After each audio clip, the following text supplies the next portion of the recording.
আসসালামু আলাইকুম, আশা করি সকলে ভালো আছেন। তো মরিচ চাষের এই পর্বে আপনাদের সবাইকে মরিচের ফলন সম্পর্কে কিছু বলবো। আমার এই চারা রোপণের বয়স হচ্ছে 40 থেকে 50 দিন, যার মধ্যে দেখতে পাচ্ছেন প্রত্যেকটি গাছে কী পরিমাণ মরিচ ধরেছে।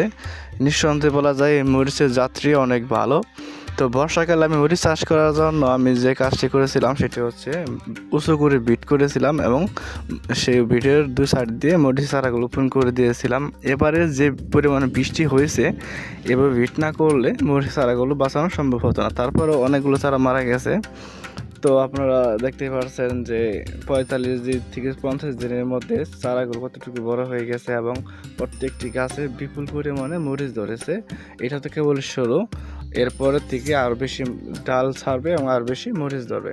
তো পরবর্তী ভিডিও পেতে চ্যানেলটি সাবস্ক্রাইব করে রাখতে পারেন। Thank you for watching this video.